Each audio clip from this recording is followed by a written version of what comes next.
Hey guys! Magandang gabi. Welcome back po dito sa aking YouTube channel. Kamusta po kayo? Sa lahat ng mga nandito ngayon na nakikinig sa aking channel, magandang gabi po sa inyo. Salamat sa pakikitambay. And of course, shout out po sa inyong lahat.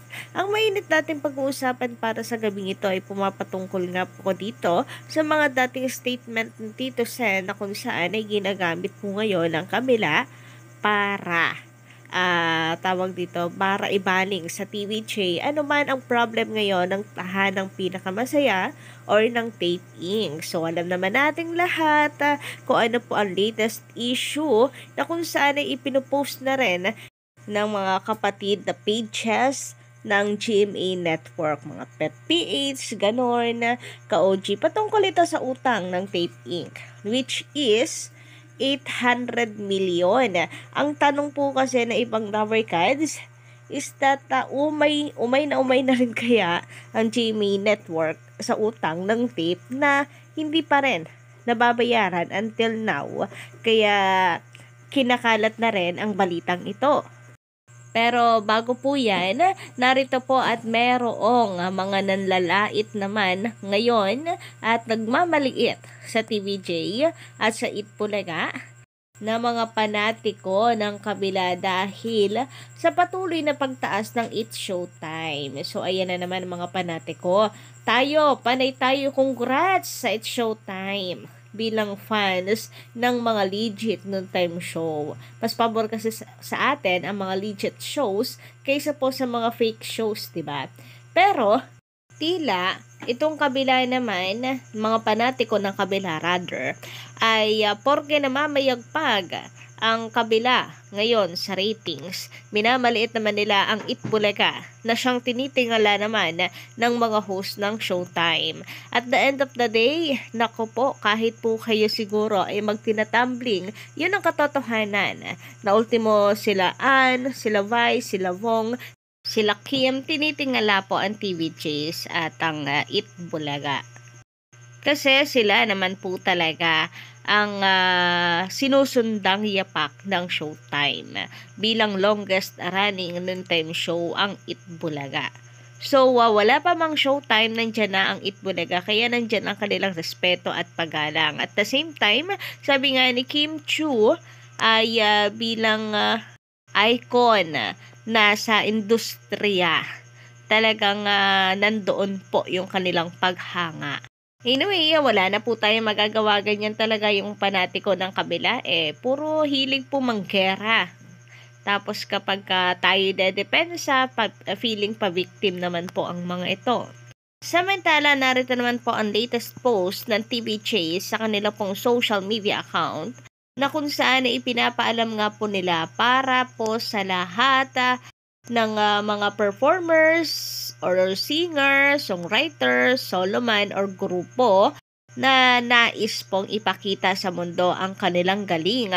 So, ito na po yung inyong chance, guys. So, magpasa lamang po kayo ng inyong email sa ebcenterstage2024@gmail.com. Yan, mag-email lamang po kayo dyan para maging parte ng EB Center Stage. Kaya panawagan po sa lahat ng mayroon pong pangarap na mapanood at marinig sa biggest stage ng atin pong bansa at sa iba pang bansa. Malay nyo, diba?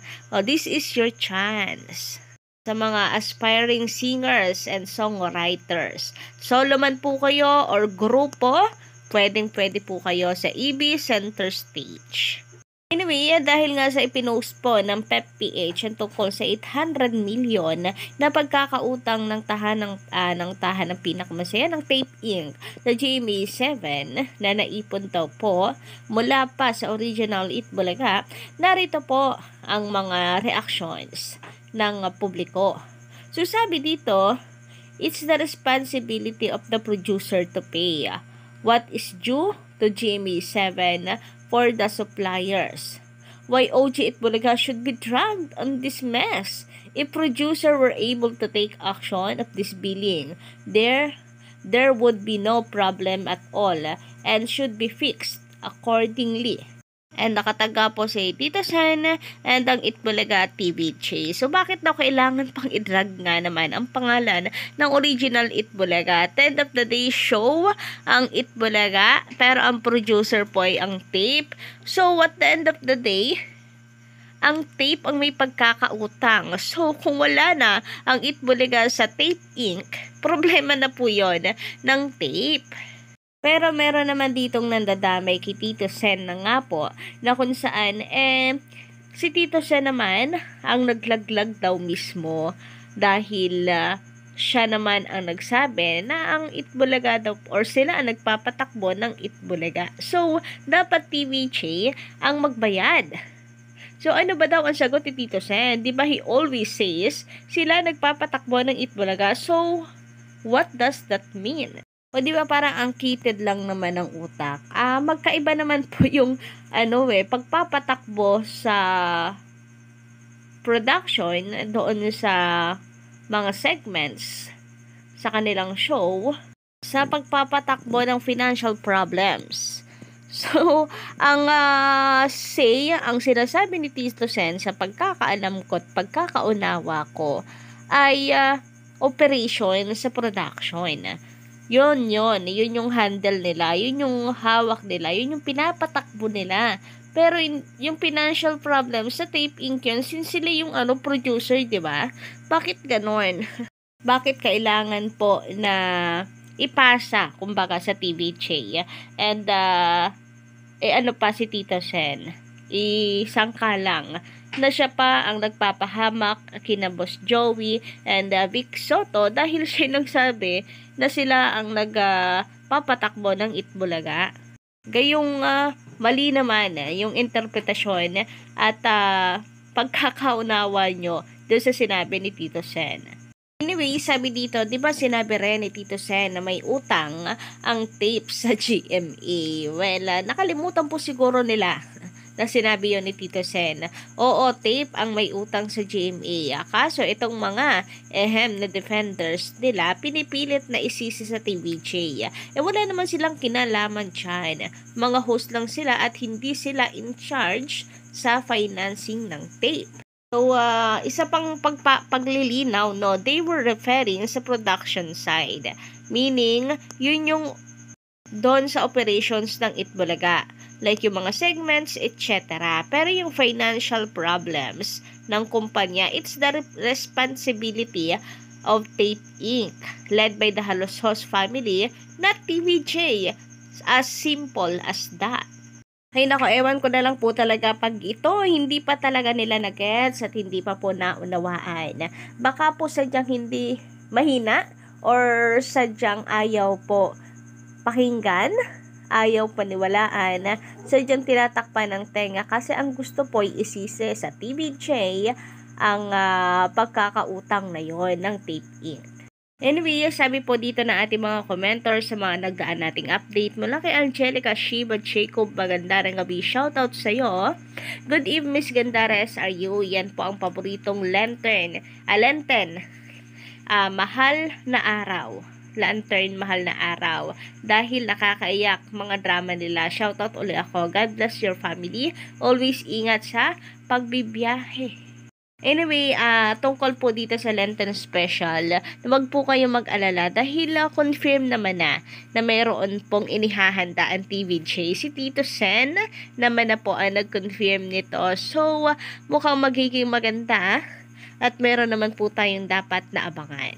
Sobrang nakakamiss, no, mga ka-Legit Americans. Nakakamiss din yung dramas, yung Lenten Special ng TVJ. And mukhang mapapasabak si Atasha and Karen. Samantala, sabi naman ni Sir Tony Santos, magandang gabi. Kahit kumalas na, si Mr. T sa Tape ay pwede na niyang iwan yung 25% shares niya. Kasi wala na ring halaga yon dahil baka negative na ang worth ng Tape. Isa pa, isa siya or ang APT Films sa producer ng top grosser of all times na Rewind. Movie nila Ding Dong and Marian. Also, APT rin ang producer ng Wow Mali na by next Saturday ay nasa season 3 na sila. Well, marami namang makakapitan na no, si Mr. T. Hindi lang naman po talaga ito pong Tape Inc. na kanyang 25 shares. Per 25 shares, isa 25 shares, malaking halaga rin po iyon at mahirap din bitawan. Pero speaking of fallback, napakarami. Kasi producer nga po, ito nga si Mr. T, manager at the same time. So, abangan po natin yung mga susunod na balita patungkol dito. Kung talaga bang siya ay hindi na active pa sa Tape Inc. Sabi naman ni Sir Roy Michano Mogol, napansin ko lang, bakit walang nag-guest sa tahanang pinakamasaya ng mga sikat na banda para mag-promote ng mga bago nilang kanta tulad na lamang ng Neo Colors na mas pinili pa sa unang hirit mag-guest kesa sa tahanang pinakamasaya. Nako, kailangan pa bang itanong yan? Pero ayun nga, kapansin-pansin, tama naman po Sir Roy Michano Mogol na usually dapat sa mga noontime shows sila mag-promote. 'Di ba?